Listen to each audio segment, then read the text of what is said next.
More moves are coming for the Los Angeles Lakers as following Rob Pelinka and the Lakers making the signing regarding their center Alex Len. New reports have dropped revealing that not only are the Lakers not done, but more moves are coming in. They might be a little bit more interesting than Lakers fans may have thought. We're going to break all it down in this episode, but before we get into it, folks, if you're part of that percentage who aren't subscribed to the channel, about 90% of you who are watching right now are not subscribed. Make sure to smash that subscribe button. Your guys' support has been absolutely unbelievable as we approach and are getting close to 15,000 subscribers. Ladies and gentlemen, there's a lot to go over today. Now, obviously, the Lakers made a signing yesterday surrounding Alex Len, and fans are kind of split. I think he's going to be a fine signing, but some new reports have dropped that the Lakers now have options to make more moves, and this report from Bobby Marks will start with this here. He says that the Lakers aren't done. Before signing Alex Len, the Lakers were $1.6 million below the second apron. Len cap hit when signed is Tuesday at $743,000, Wednesday $731,000. The Lakers do have flexibility to add another player and stay under the apron. They would need to clear a roster spot. So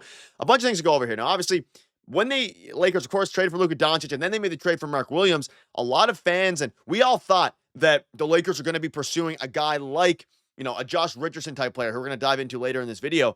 But because they had their center lined up, maybe a 3-and-D wing, a guy who can play, defense, shoot the ball a little bit. But then after, of course, the Mark Williams signing, they had to get a center. Now that they've got their center in Alex Len, now you're in a very intriguing spot because not only are you looking at the buyout market, but also Josh Goodwin. Now, again, they have the flexibility to add another player. And regarding adding another player, that could be in the form of Josh Goodwin, who you would also need to clear a roster spot for, who we'll dive into in a little bit.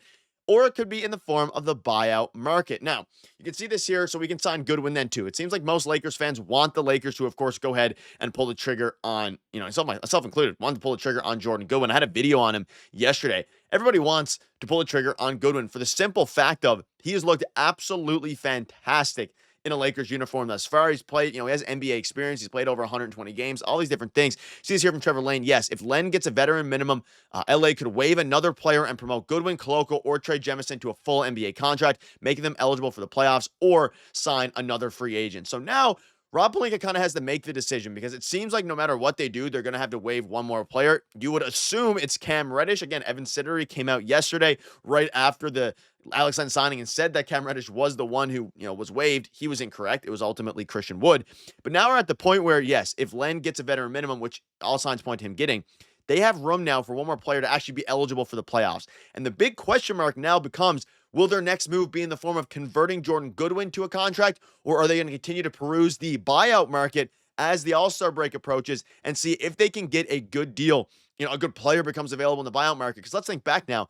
They didn't think they were going to be able to grab Alex Len because he was signing with the Pacers. But because of the situation that opened up, the Lakers are a very enticing spot for any free agent or any, buyout candidate, even international player, because A, you get to play alongside Luka and LeBron, and B, you can increase your value through that. But if they decide to go with Jordan Goodwin, who's averaging, really good numbers this season, it would make some sense. But then, of course, it takes you out of, and when I say go after, convert Goodwin, of course, he's on a two-way contract right now. To be eligible for the playoffs, you have to open up a roster spot to put him on the roster in order to convert him to a full NBA contract.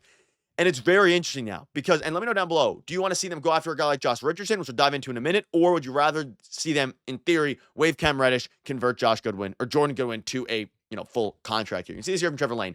Alex Len gives the Lakers a big body at the center position, a different look from what Jackson Hayes and Christian Wood provide. They will need to waive someone to make room in their roster. Key to watch for. How much does Len get? If it's just a prorated vet minimum, LA can make another move and stay under the hard cap. So it seems like they will, I have to assume that Alex Len is going to get, the veteran minimum.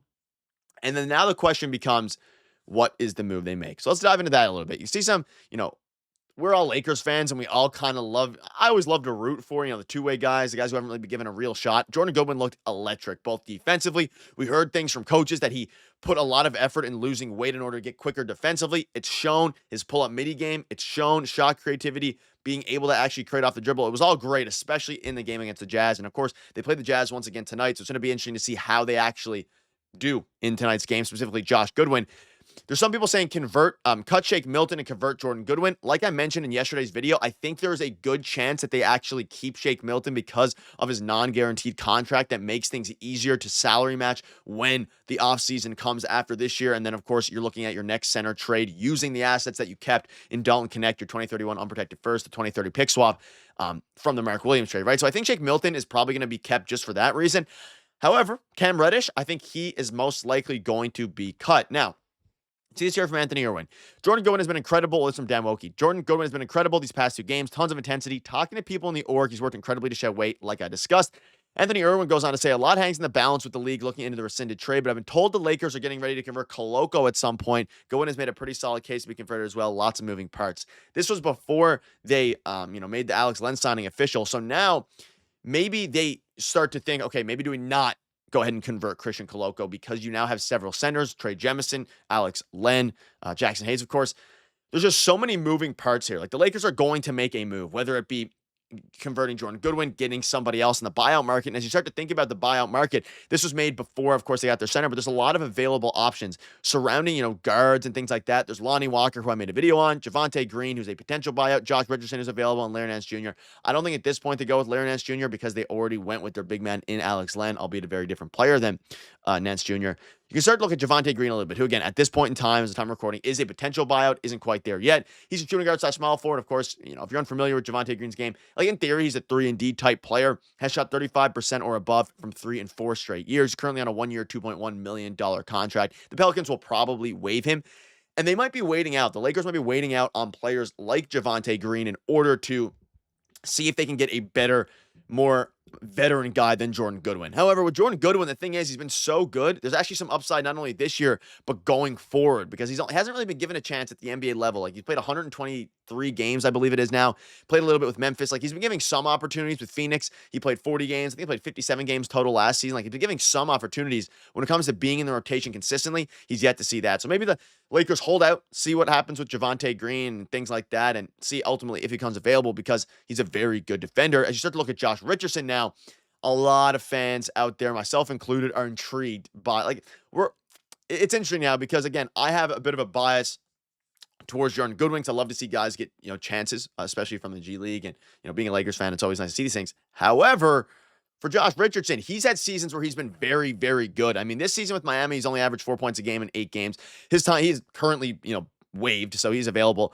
Last season with Miami, 10 points a game, was very effective player last season. He's a solid defender, not a great defender, decent perimeter defender. He's had seasons where he averaged, 10 plus points in 6 straight years. Like, there's a lot of upside with Josh Richardson. And that's when you start to think about, okay, would you rather Josh Richardson or a guy like Jordan Goodwin? And that's when, let me know down below what your thoughts are. For me, it's a bit interesting because, again, Jordan Goodwin probably has the higher upside. He's younger, 6 years younger. But if you're going for a championship, you can make the argument that Josh Richardson's a little bit more reliable. You know what you're going to get from him. But at the same time, he's a very good 3-and-D player, and he's bought out. He's available. So it's going to be interesting to see what the Lakers ultimately decide to do. A ton of players are still available. Of course, you have Jordan Goodwin right under your nose who needs to be converted if they decide to go that route. It seems like Cam Reddish or Shake Milton are going to be the guys who are waived following, of course, Christian Wood being waived. But again, there's still a chance, they waive somebody else. Maybe they cut ties with Christian Koloko. A lot of moving parts. We're going to keep you guys up to date, so make sure to hit the subscribe button. Thank you guys for watching. Cheers.